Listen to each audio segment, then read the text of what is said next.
following contest is scheduled for a 2-hour time limit. Introducing first, coming from Pittsburgh, Pennsylvania, wrestling reporter and columnist Justin LaBar. And his opponent, you. Call, tweet, email, because you can go one-on-one with Justin LaBar in Wrestling Reality. Right now on Trib Live Radio.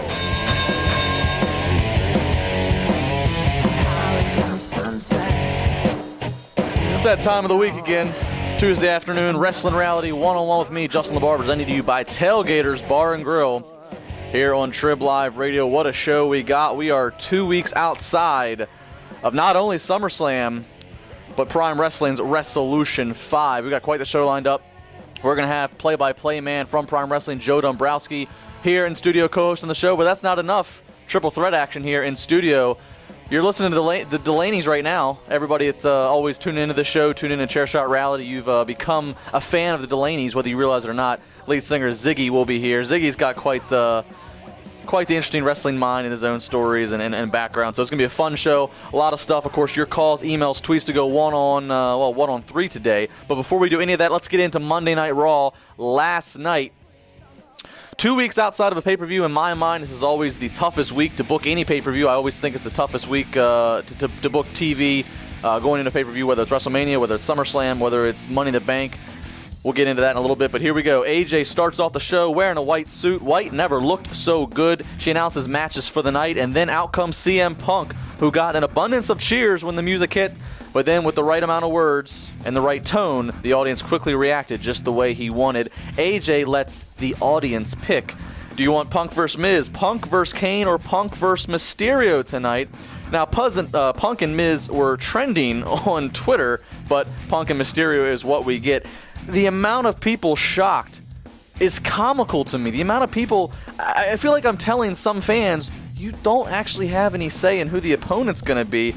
It's like telling a little kid about Santa Claus. It's unbelievable. Kane and Miz had matches and spots later in the show. It's scripted like everything else. Mysterio's a solid babyface. Punk's turning heel. WWE wants the match to be Punk versus Mysterio. That's what it's going to be. No different from any other segment or moment in the show. CM Punk beats Rey Mysterio. Alberto Del Rio arrives in his car, goes straight to AJ's office. He gets told he has a match next, so he sends Ricardo back to the car to get his wrestling gear. Well, Del Rio uses his boot, gets a win against Christian, while Sheamus steals Del Rio's car, and look out, he's driving and touting at the same time. Big Show versus Randy Orton, and this was a surprise match of the night for me in terms of, I thought they did a really good job continuing to let this match build.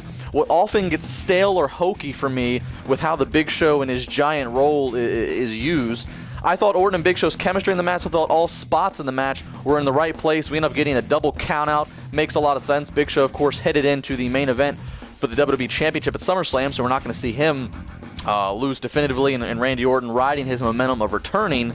No sign yet on who his next feud will be. Hawkins on Rex again against Ryback. Ryback gets the win. I'm tired of seeing this match, but I was happy that we got to see and hear a Ryback pre-recorded promo they showed in a double box during the match. Old school WWE action with the match going on and the promo coming up on the side of the screen. We needed to hear him talk on the mic, not just him mouthing "Feed me more." So I'm glad we started to get to hear, even if it wasn't anything new in the repertoire. At least we got to hear the voice of Ryback. Primo and Epico versus the Primetime Players, and I am liking. No, I'm loving the Primetime Players. I like them because whether it's Darren, whether it's Titus, whether it's AW, in fact, it's all three of them together, they make the most of every minute of television time they get. Damian Sandow attacks Brodus Clay as he comes to the ring. It appears we're finally going to have the first advertised pay-per-view match where Clay is going to be in a feud. I like that Sandow attacked him. Keep it going. Keep the heat building.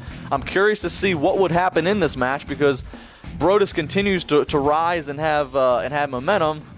Obviously, Damian Sandow, they're not going to put any schlub in the middle of the DX reunion at 1000, so you know there's high hopes and high future for him. So how this feud eventually pans out, you got my attention.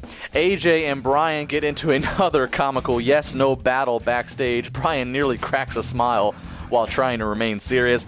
The Divas, we found them. They're still around. Kelly, she beats Eve. Shawn Michaels face-to-face with Lesnar and Paul Heyman. He says on any other day he goes with Brock in a fight, but you don't mess with Triple H's family. Out comes Triple H. It looks like chaos will ensue, but Lesnar backs off, tells Triple H, I'll see you at SummerSlam, and he looks over at Shawn Michaels and says, I will see you before then. Now, next week's the Go Home episode for SummerSlam, so a Lesnar home invasion on Shawn Michaels would be maybe the biggest spark and the biggest possible thing you could do, and it would fit in line with the whole role of not messing with a man's family. However, I don't know if the nature of the situation in the home is the appropriate direction WWE wants to go right now with their content. But regardless, a tape segment or Michaels at Raw next week in Houston gets physical, and he has to get attacked by Lesnar. Alex Riley versus Dolph Ziggler, Jericho at ringside on commentary, and with the help of Jericho and Tout, Riley gets his first victory since I don't know when. Kane versus The Miz, and Kane beats the IC champion in a non-title match. And finally, Daniel Bryan versus John Cena. What a main event match. Excellent reversals in the finishing sequence. Cena gets the win. CM Punk comes out, stares down Cena. Big Show comes out. Punk cuts a vicious promo on the headset. This kind of was confusing to me. Why not the live crowd? The live crowd didn't hear anything. They sat there for a minute while Punk, verbal beauty on the commentary headset, gets back in the ring. Big Show knocks him out. Knocks out Cena as well, and then he stands strong as we are 2 weeks out of SummerSlam.